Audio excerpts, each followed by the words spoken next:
Welcome back दोस्तों। पिछले part में आपने देखा कि कैसे रोहन और राम की सोच ने उनकी पूरी जिंदगी की दिशा बदल दी। लेकिन असली सवाल तो अब उठता है, रोहन जैसे करोड़ों लोग कर्ज और तनाव के इस जाल में फंसते ही क्यों हैं? क्या ये सिर्फ उनकी गलती है या फिर पूरा सिस्टम हमें ऐसे अंधेरे की तरफ धकेल रहा है? आज पार्ट 2 में हम इसी सच्चाई को समझेंगे और जानेंगे कि कैसे एक छोटी सी समझ जिंदगी को पूरी तरह बदल सकती है। और गलती सिर्फ यहाँ तक सीमित नहीं, सिस्टम ने सिखाया नहीं पर दुनिया से तालमेल तो रखना ही है। मार्केटिंग और कंज्यूमर कल्चर ने हमें झांसी दे दी। हर जगह ऐड चल रहे हैं, नया फोन ले आओ, अभी लो बड में चुकाओ, 0% EMI पे कार। बैंक वाले कॉलेज कैंपस में क्रेडिट कार्ड बांध रहे होते हैं बिना ये समझाए कि क्रेडिट कार्ड का बिल टाइम पर ना भरो तो महीने का 3-4% ब्याज यानी साल का 40-50% सुध लग जाता है। कंपनीज और बैंक्स हमें उधर के सुविधा देकर अपना मालामाल कर रहे हैं जबकि हम कर्ज के बोझ तले दबते जा रहे हैं। RBI के डेप्यूटी गवर्नर ताक को यह चेतावनी देनी पड़ी कि बाय नाउ पे लेटर और क्रेडिट कार्ड्स ने नौजवान पीढ़ी की सेविंग्स कम कर दी हैं। उन्हें कर्जों में उलझाने का खतरा बढ़ गया है। सोचो, जब देश के टॉप इकोनॉमिस्ट को ये चीज सताने लगी है तो हमारी सिचुएशन कितनी गंभीर होगी। ऊपर से महंगाई अपनी जगह है, आज ये पेट्रोल, खाना, एजुकेशन सब महंगा होता जा रहा है पर हम मिडिल क्लास लोग अपनी इच्छाएं कम नहीं कर पा रहे। सोशल मीडिया ने आग में घी डालने का काम किया। इंस्टाग्राम पे हर कोई अपनी फ्लैशी लाइफस्टाइल दिखाता है, नए कपड़े, एक्सपेंसिव ट्रिप्स, गाड़ियां। देखकर ऐसा लगता है सबके पास पैसे की कोई कमी नहीं। ये दिखावा कल्चर ने हमारी एक्सपेक्टेशंस को अपनी इनकम से मिसअलाइन कर दिया है। हम भी वही सब खरीदना चाहते हैं जो हमारे दोस्त ऑनलाइन दिखाते हैं, चाहे जेब इजाजत दे या ना दे। EMI का बटन दबा के हम सोचे बिना खर्चे कर डालते हैं। Result, middle class is bleeding quietly. As a Bengaluru CEO aptly said, EMI, inflation और नो सेविंग्स ने हजारों परिवारों की कमर तोड़ दी है। गुस्सा तब और आता है जब सोचते हैं कि ये सब हमारी अपनी गलती से ज्यादा सिस्टम और समाज की देन है।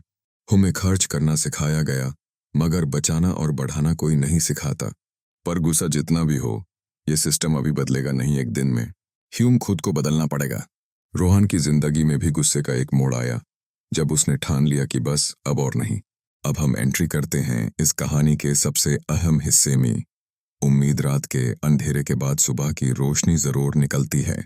रोहन की लाइफ की सुबह तब हुई जब उसने अपने दोस्त राम से खुलकर बात की। एक लंबी रात के बाद अगले दिन पार्क में टहलते हुए रोहन ने राम को अपनी परेशानियां बताई। मेरे से गलती हो गई यार, मुझे कुछ समझ नहीं आया कब मैं गलत रास्ते पर निकाल गया। आंखों में आंसू थे पर दिल में एक उम्मीद भी थी कि शायद राम के पास इस मुश्किल से निकलने का रास्ता हो। राम ने रोहन का हाथ पटपटाया और कहा, दोस्त, देर आए दुरुस्त आए। शुक्र है तू समझ गया कि दिक्कत कहाँ है। अब हम मिलकर हल ढूंढेंगे। उस दिन पार्क के एक बेंच पर दोनों दोस्तों ने मिलकर एक प्लान बनाया। रोहन ने जो फाइनेंशियल गलतियां की थी उनको धीरे धीरे सुधारने का फैसला हुआ। राम ने सबसे पहले रोहन को एक नोटबुक और पेन निकाला और बोला, चलो शुरुआत 0 से करते हैं। राम ने रोहन को कुछ बेसिक लेसन दिए जो शायद हुमैन और आपको भी याद रखने चाहिए। बजट बनाना और खर्च ट्रैक करना। पहले तो ये लिख कि महीने में तेरे पास कितने पैसे आते हैं और कहाँ कहाँ जाते हैं, राम ने कहा। रोहन ने सैलरी और सब खर्चे लिस्ट किए, रेंट, खाना, पेट्रोल, EMI, शॉपिंग, सब कुछ। अब साफ दिख रहा था कि कहाँ पैसे बेवजह बह रहे थे। हर महीने का बजट बनाना और उस पर स्टिक रहना रोहन ने शुरू किया।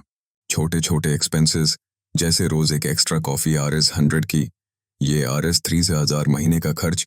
रोहन हैरान हुआ देख के। इन सबको काटना था। इमरजेंसी फंड तैयार करना। रोहन ने देखा कि अगर नौकरी चली गई तो एक महीने भी टिकना मुश्किल था। राम ने सजेस्ट किया कि सबसे पहले 6 महीने के खर्च जितना पैसा एक अलग अकाउंट में जमा करो, चाहे धीरे धीरे RS 5000 करके जोड़ो, पर यह बफर लाइफ और डेथ जैसा इंपॉर्टेंट है। इससे रोहन का डर काफी कम हो गया। कल फिर जॉब चली भी जाए तो कम से कम आधा साल गुजारा हो सकता है। बिना जरूरत कार्ड से बचना। रोहन के पास 3 क्रेडिट कार्ड्स थे और BNPL ऐप्स भी। सब पर थोड़ा थोड़ा आउटस्टैंडिंग कार्ड्स। राम ने कहा, सबसे पहले इन कर्जों से छुटकारा पाने की प्लान बनाओ। हाई इंटरेस्ट वाले क्रेडिट कार्ड का बिल पूरा भरो, चाहे कुछ हॉबीज पोस्टपोन करनी पड़े। रोहन ने डिसाइड किया कि जब तक पुराना कार्ड उतरेगा नहीं तब तक नए क्रेडिट बिल पर मिनिमम पेमेंट ट्रैप में नहीं फंसना। उसने अपने क्रेडिट कार्ड्स को एक ड्रॉर में लॉक कर दिया। जब तक पुराना बैलेंस 0 नहीं होता, नए खर्च बंद। इन्वेस्टमेंट और बचत शुरू करना, जितना छोटा हो लेकिन शुरू करो।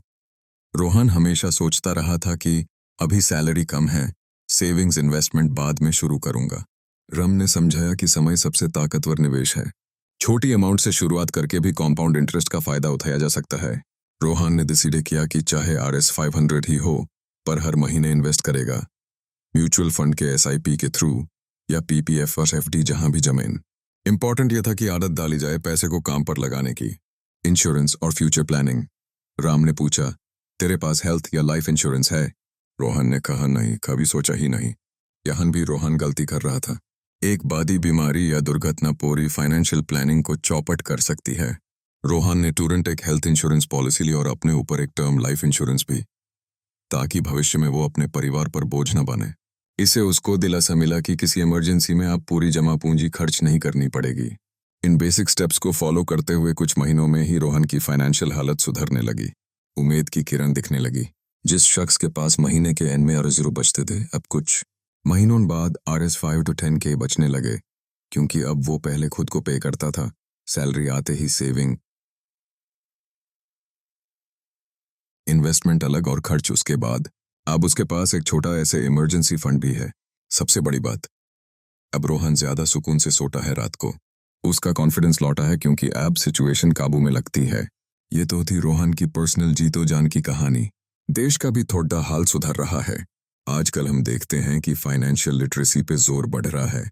सोशल मीडिया पर ही देखिए, ध्रुव राठी जैसे यूट्यूबर्स या और भी काफी इन्फ्लुएंसर्स आपको mutual funds, tax saving, stock market सब समझा रहे हैं, वो भी हिंदी और सिंपल भाषा में।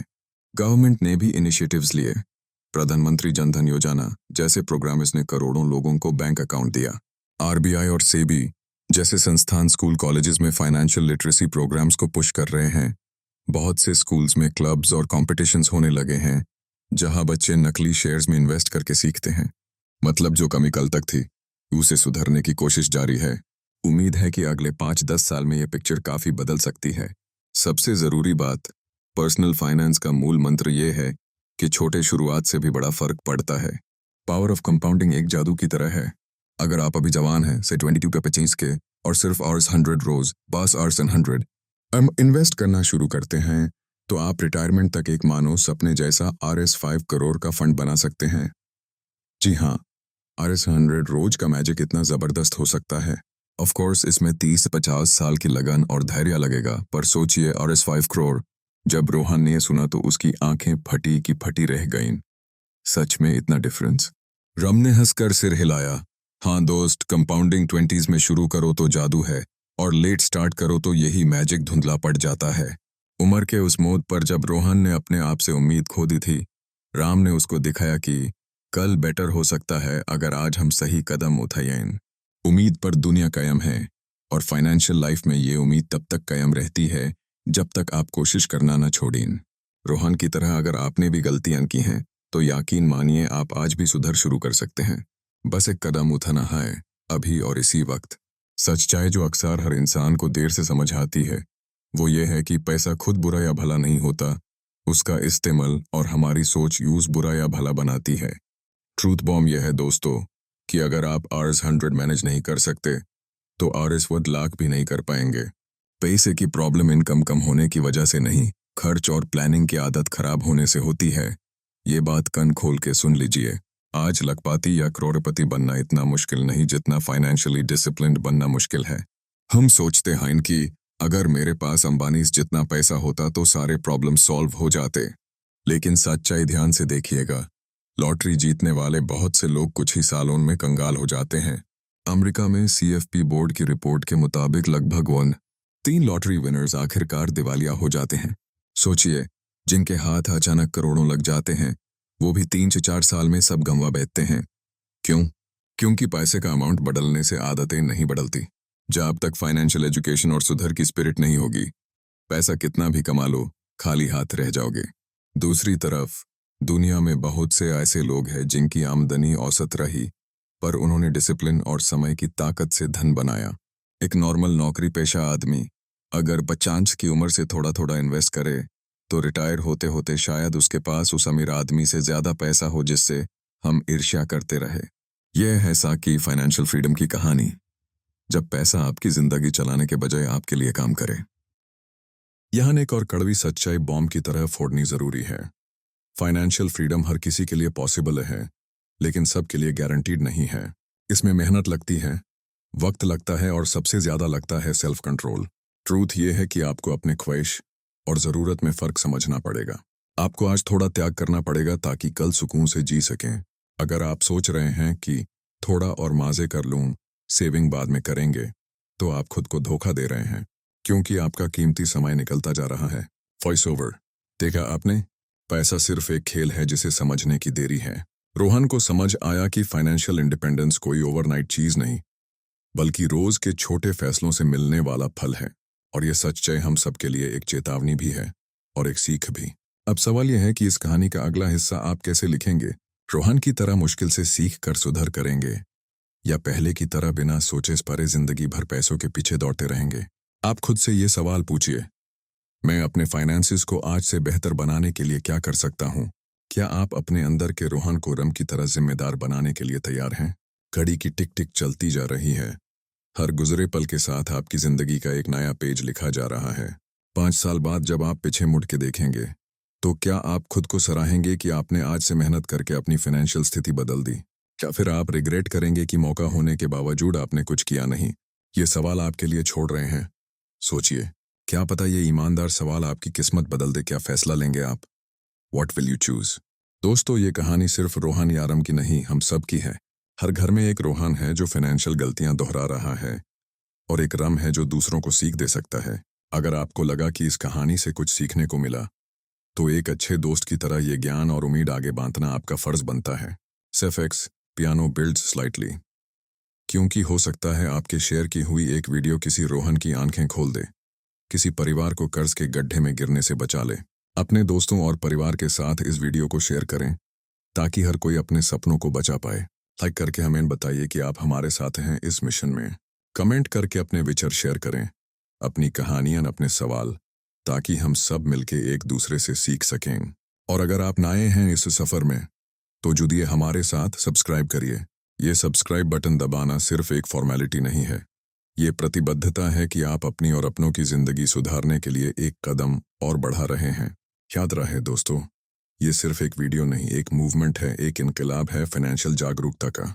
हम चाहते हैं हर भारतीय युवा अपने पैरों पर खड़ा हो, अपने सपने पूरे करे, और कभी पैसे की कमी की वजह से उनकी उमंग न मरे। आइए मिलकर एक नया एरा शुरू करें जहां पर्सनल फाइनेंस की समझ हर दिलो दिमाग में हो। अब बस आपका साथ चाहिए। मैं आपसे वादा लेता हूं कि ऐसी ही कहानियां लाता रहूंगा। तब तक अपना ख्याल रखिए, समझदारी से पैसा संभालिए, क्योंकि आपकी कहानी आपके हाथ में है।